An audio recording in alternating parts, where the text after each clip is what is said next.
જય માતાજી બધાને। તો ફ્રેન્ડ્સ, અમુક ફિક્સ એકના એક શાક ખાઈને ઘરમાં બધા જ કંટાળી જતા હોય છે।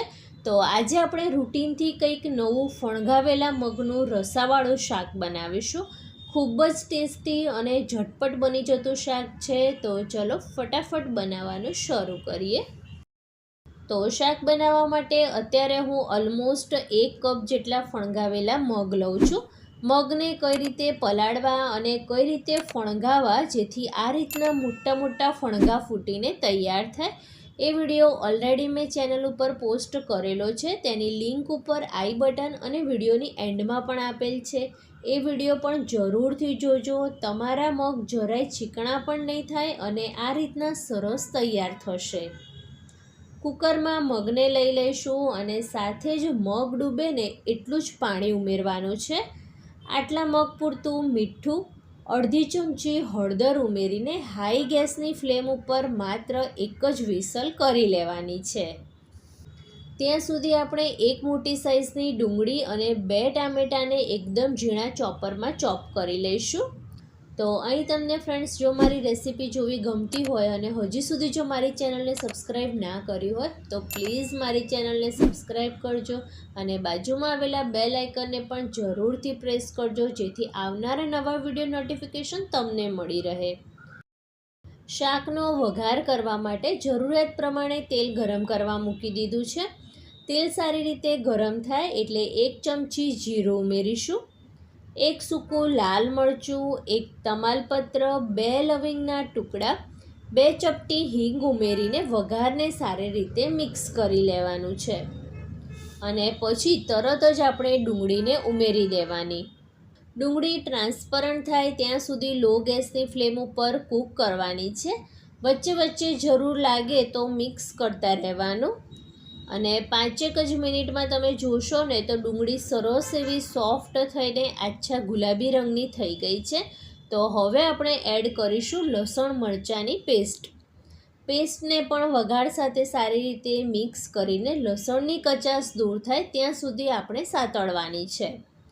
તો આ શાકમાં ફ્રેન્ડ્સ, લીલા મરચાંની તીખાશનો ટેસ્ટ ખૂબ જ સરસ આવતો હોય છે, એટલે લીલા મરચાંની ક્વોન્ટિટી તમે જે રીતે તીખું ખાતા હોય એ પ્રમાણે લેવાની।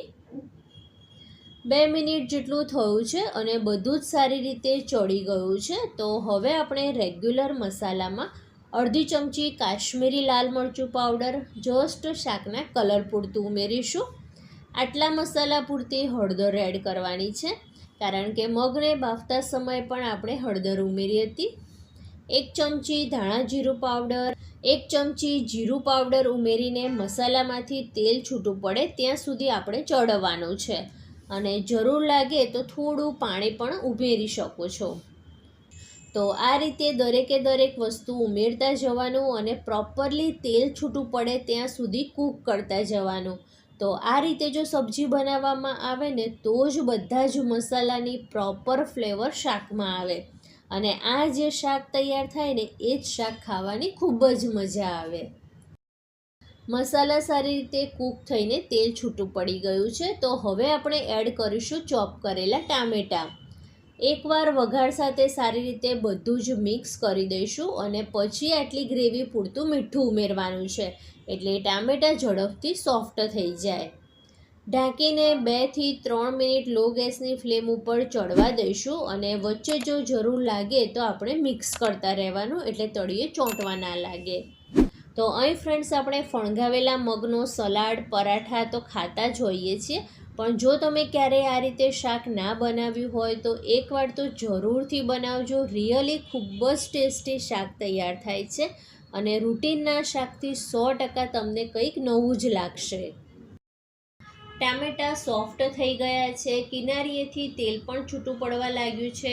તો હવે આપણે એડ કરવાના છીએ બાફેલા મગની 1 વિસલ થઈને કુકર જાતે જ ઠંડુ થઈ ગયું અને પછી મેં એને કાણાવાળા વાસણમાં કાઢી લીધા હતા એટલે વધારાનું બધું જ પાણી નીકળી જાય અને એ પાણીને આપણે ફેંકવાનું નથી, પણ આગળ આપણે શાકમાં જરૂર પડે એમ એનો યુઝ કરીશું।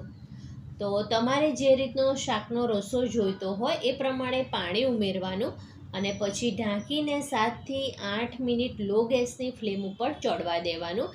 એટલે ગ્રેવીની સારી એવી ફ્લેવર મગમાં આવી જાય. 5 મિનિટ જેટલું થયું છે અને શાકનો રસો પણ ઘણો બધો ઘટ્ટ થઈ ગયો છે. તો લાસ્ટમાં આપણે થોડા ધાણા એડ કરવાના અને હજી 1 મિનિટ માટે ચડવા દઈશું. તો અહીં ફ્રેન્ડ્સ, તમને જો મારી રેસીપી સારી લાગી હોય તો પ્લીઝ વિડીયોને લાઇક કરીને ચેનલને સબસ્ક્રાઈબ કરવાનું જરાય ના ભૂલતા.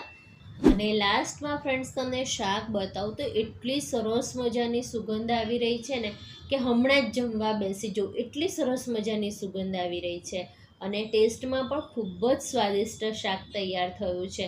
તમે રોટલી, ભાખરી, પૂરી, પરાઠા સાથે ખાઈ શકો છો. તમે પણ આ રેસીપી જરૂરથી ટ્રાય કરજો અને તમારો અનુભવ મને કમેન્ટ કરીને જરૂરથી જણાવજો. Thank you.